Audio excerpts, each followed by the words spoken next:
مسجد اقصی کی طرف لے کے گئے، اور جب میرے اور آپ کے پیغمبر مسجد اقصی میں پہنچے،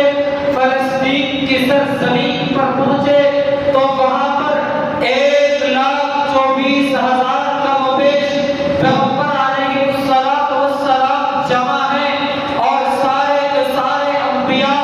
میرے اور آپ کے پیغمبر کی انتظار میں کھڑے ہیں کہ میرے اور آپ کے پیغمبر آئے اور تمام انبیاء کو آ کر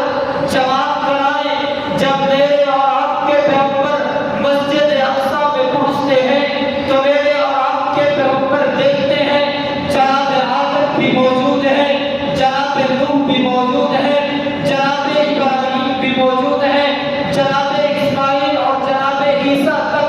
جتنے بھی انبیاء ہیں وہ سارے کے سارے مسجد اقصی میں موجود ہیں، میرے اور آپ کے پیغمبر کا انتظار کر رہے ہیں۔ وہ یہ سوچ رہے ہیں کہ آخر الزمان پیغمبر کب آئیں گے، کب ہم ان کی امامت میں نماز پڑھیں گے۔ میرے اور آپ کے پیغمبر پہنچے اور دیکھتے ہیں کہ آج جناب آدم نماز پڑھائیں گے، آج جناب ابراہیم بھی موجود ہیں، شاید وہ نماز پڑھائیں گے۔ اسی اثناء میں جناب جبریل نے میرے اور آپ کے پیغمبر کو ہاتھ سے پکڑا اور مصلی پہ کھڑا کر دیا، کہا آقا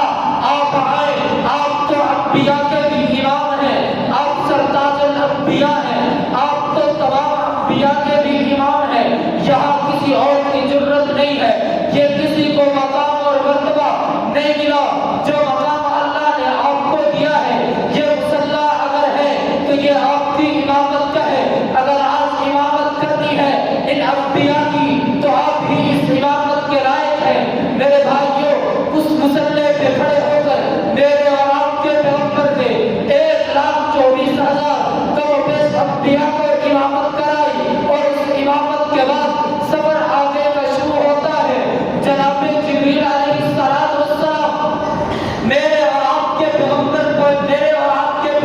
کو لے کر آسمان کی طرف چلتے ہیں۔ ایک آسمان کو پار کیا، دوسرے کو پار کیا، تیسرے کو پار کیا، اسی طرح چلتے چلتے 7ویں آسمان سے اوپر چلے۔ جب سدرۃ المنتہا پہ پہنچے، وہاں جبریل کہتے ہیں آقا میری بس ہو گئی، میں یہاں تک آپ کا ساتھ دے سکتا تھا، مجھے یہاں تک آنے کی اجازت تھی، اب میں اپنی سفر